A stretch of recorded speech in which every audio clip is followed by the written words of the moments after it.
Hello everyone, it is January the 12th, 2011, and I would like to welcome you to Let Love Speak. This is my weekly blog video series, and it's all about you and getting to know yourself and listening to your inner voice.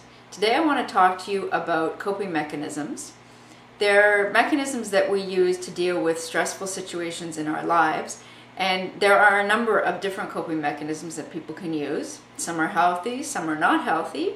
And this is what I talked about in my blog last week when I was talking about New Year's resolutions and why they're so important. New Year's resolutions are a socially acceptable way to talk about coping mechanisms that we use that may not be that healthy, such as not exercising, maybe lying around watching too much TV, sort of to avoid life, or over drinking, smoking, overeating. There's many different coping mechanisms that people use that are not healthy. What I wanted to talk to you about today was what effect coping mechanisms can have on our lives. I was talking about a woman before who has a couple of children and who ended up being left alone with her children, and her husband basically simply left the country. And instead of facing the fact that she was left alone with her children, she ended up avoiding spending time with her children because it reminded her of the situation that she was in, being a single mom.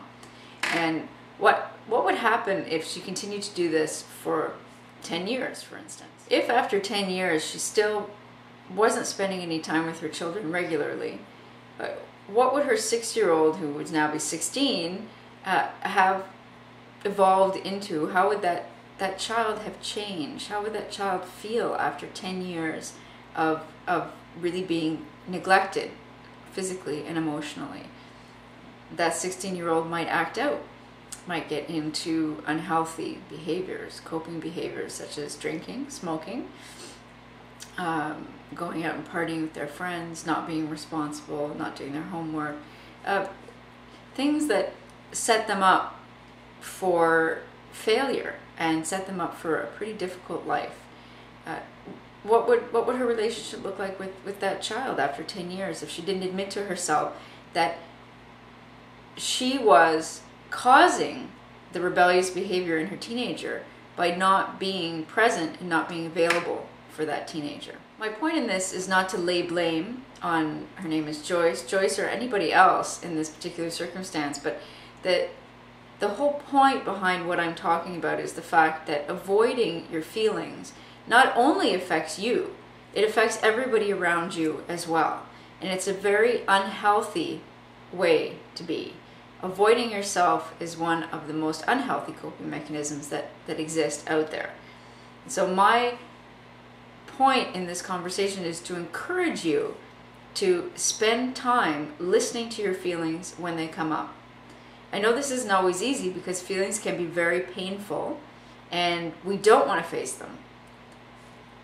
But over time, if you ignore your feelings and you push them aside, what's going to happen is that you're going to end up really putting a lot of stress on relationships in your life. Facing our fears isn't easy. It's quite a difficult thing to do, and it's not something that can be done lightly. You need to take the time to sit down with yourself and purposefully think over what's happened to you, what's upsetting you, and what's affecting your life. But it is something that everyone can do. And it's actually easier in the long run than avoiding your feelings, because avoiding your feelings creates a lot of problems all around. Making a commitment to yourself and everybody around you to get to know yourself better and to stay in touch with yourself is a really honorable commitment to make. And it's one that everyone can attain. A lot of people don't feel that they can because they don't spend enough time alone with themselves, and they really fill up their lives with work and going out and doing things and being with their friends and being with their husbands and wives and their children. But everybody should take the time to sit back and think about who they are and where they're going and why they're going there and why they're doing the things that they're doing. And that's really what New Year's resolutions can help you do, is that you can say to people, well, I've been avoiding looking after myself and I'm getting out of shape and I don't feel good, and so from now on I'm going to the gym.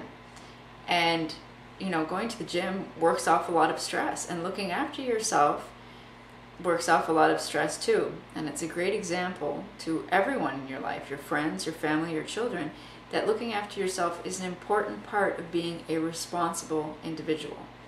So I hope that you will all try and keep your most important New Year's resolutions this year. I've made one, and I'm definitely keeping it up to now.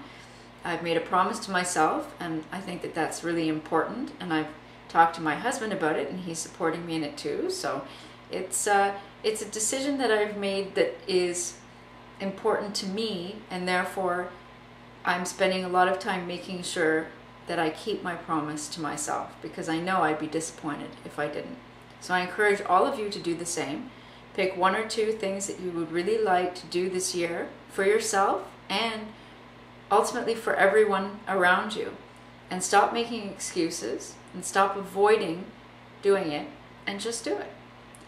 So have a great week. I will be back next week on January the 17th with some ways where you can replace unhealthy coping mechanisms with healthy ones.